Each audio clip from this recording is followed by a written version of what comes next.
that notion that plants, just by being, are doing the work of the world. You know, that exchange of breath with between plants and animals, the creativity of photosynthesis. Yes. I have to say, you know, being here in Hawaii and seeing all the different ways that plants have of being, it awakens that for me again, of all the ways that light has of rearranging itself Yes. into these amazing, amazing forms.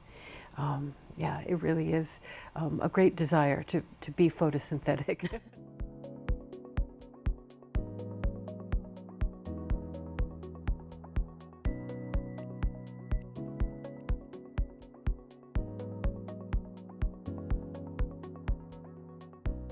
You know, I had the great good fortune to grow up on the land where my companions, my teachers were all the plants. And of course I wanted to know about their lives, but I also wanted to know about what they had to teach us, the gifts that they had for us. You know, growing up as a kid on the land, you want to know, can I eat that? What could I make of that? Some of them, they seem to offer themselves. And I wanted to understand those gifts. But beginning as a botanist, I didn't have the option of studying ethnobotany. It really wasn't a pathway available to me at that time. So I studied plant ecology, which was the study of relationships. When I first began studying botany and ecology, there was no room for traditional ecological knowledge. It was all physiology, anatomy, and taxonomy, which I also have to say I loved. I wanted to know everything there was about plants, but at the same time, sort of that mechanistic way of thinking about plants, that plants were objects, that they were natural resources. I always knew, well, maybe to you that's who they are, but to me, they're teachers and relatives. It wasn't really until after I'd gotten my PhD in botany that I had the opportunities to try to say, well, what's been missing from my education? And I was able to kind of bring together indigenous ways of knowing and scientific ways of knowing.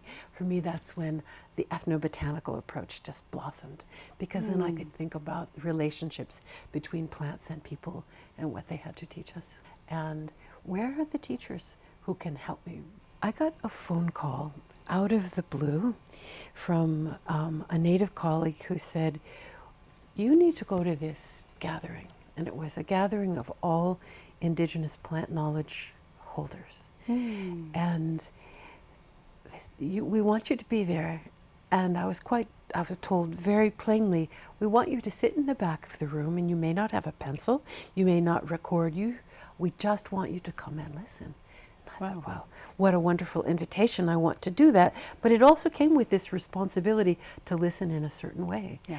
And because I had just finished my PhD in botany, you know, now I'm supposed to have some kind of mastery of plant science.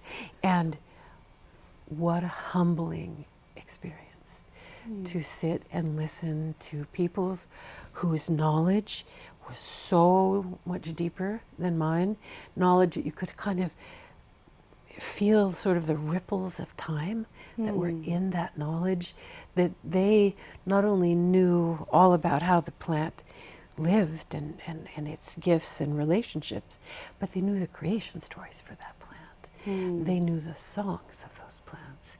And that for me was, you know, this wonderful remembering, this sense of, oh, that's what I really want to know. I love photosynthesis, you know, I do, but what I really want is that grounding in the personhood of plants and plant culture. And so that was a gift to me, and I don't honestly know where it came from, to be invited into this place of such generosity, of sharing, and humility in the best possible way. That sense of, oh, I have so much to learn, and I'm so eager to.